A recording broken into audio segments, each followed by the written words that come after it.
بسم اللہ الرحمن الرحیم۔ السلام علیکم ورحمۃ اللہ وبرکاتہ۔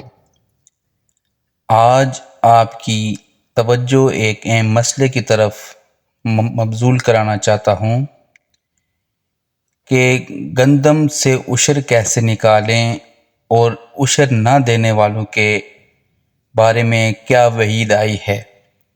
پچھلے کچھ عرصے سے کسانوں پر آنے والی مشکلات اور شعبہ زراعت کی تباہی پر باعث دیکھنے میں آ رہی ہے۔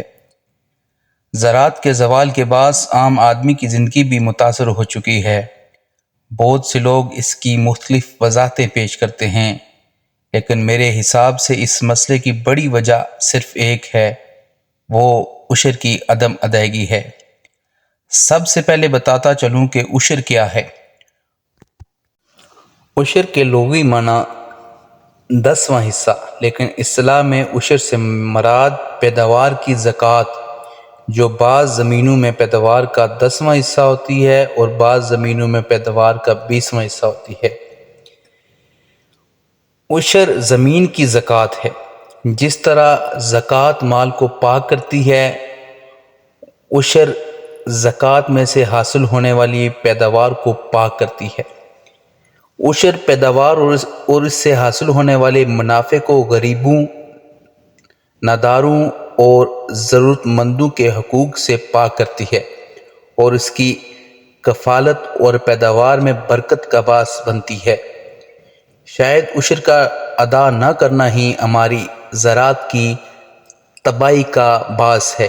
قرآن پاک میں اللہ کا ارشاد ہے، ایمان والو، راہ خدا میں بہتر حصہ خرچ کرو، اپنی کمائی میں سے اور اس میں سے جو ہم نے تمہارے لیے زمین سے نکالا۔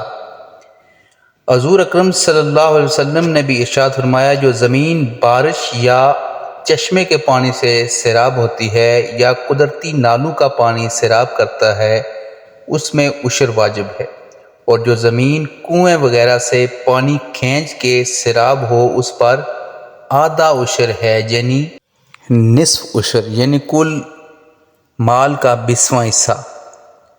اور اب آتے ہیں جو لوگ عشر ادا نہیں کرتے۔ جو لوگ عشر ادا نہیں کرتے وہ عذاب الہی کو بلاوا دیتے ہیں۔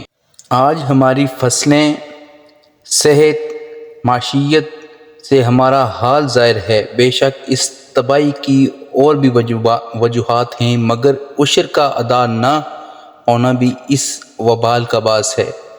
اللہ تعالیٰ سے دعا ہے کہ اللہ تعالیٰ ہمیں ہر برے قول فعل سے بچنے کی توفیق عطا فرمائے، اور جن لوگوں نے گندم کی کٹائی کی ان کو عشر ادا کرنے کی توفیق عطا فرمائے۔ آمین۔